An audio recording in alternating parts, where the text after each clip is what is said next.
CNBC बाजार प्रस्तुत करता है crypto corner powered by Binance.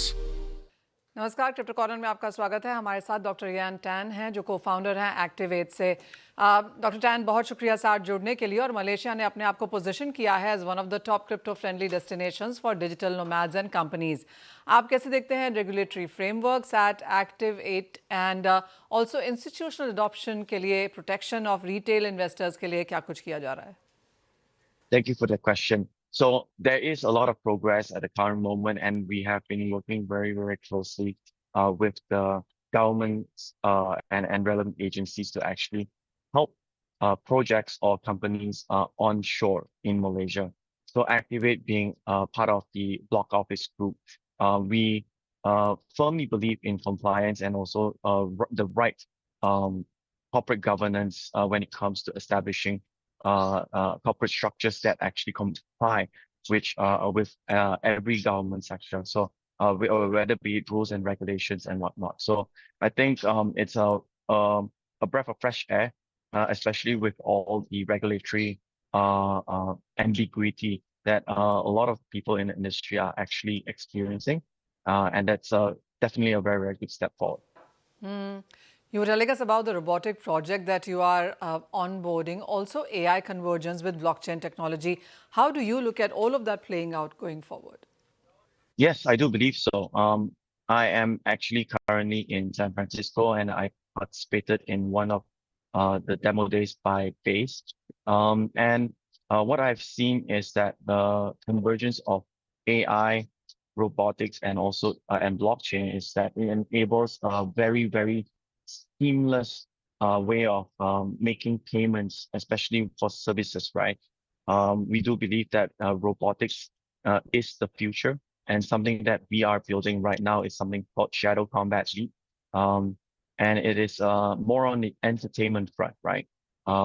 We see that crypto will become that tool for live fan interaction and engagement.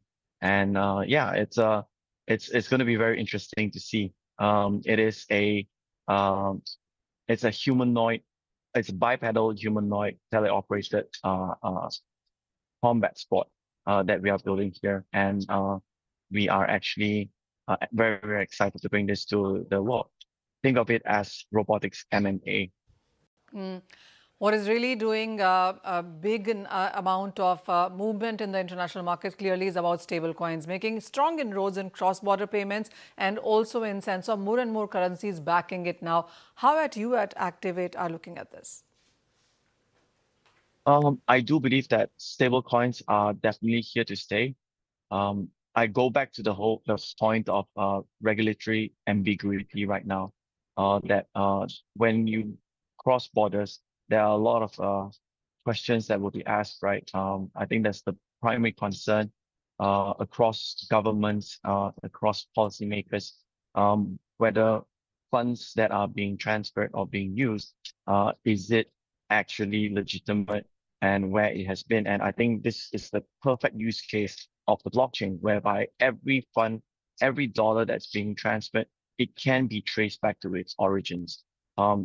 This is something that is being spearheaded in Malaysia specifically by one of the stable coins that is actually currently incubated by the sandbox of the Ministry of Finance. And we're seeing huge strides being taken here. And one other point that I want to add on this is that one of the national banks of Malaysia recently successfully completed a stablecoin transaction cross borders. This is definitely something that is very exciting to be seen. We will see more usages for stablecoins in the near future, simply because of its efficiency and the cost being so low. This will improve cross-border transactions across industries. Dr. Tan, मेरा final question यहाँ पर Asia regulations को लेकर है, because we've seen after Genius Clarity Act being passed in US, but when you look at the Asian markets, especially India, Malaysia, Singapore, Dubai for that matter, how are you looking at regulations evolving here? I would not use this as a comparison point. Rather, I would say that every government institution has their own pace in adoption and also formation of policy. Because everyone would have their own methodology of how they want to introduce digital assets into their ecosystem, right? And I think if you're referring specifically to the Genius Act and the Clarity Act, I believe that is one of the main reference points for a lot of policymakers when it comes to formation of their own policies. So this is actually definitely a good step, right? Because now that there's a clear reference point, this will definitely drive progress for policymakers across the region. So I wouldn't say that Asia is doing better or the United States is doing better. I believe this is a collective effort across government agencies to make commerce or economies start to kind of like merge and become more efficient.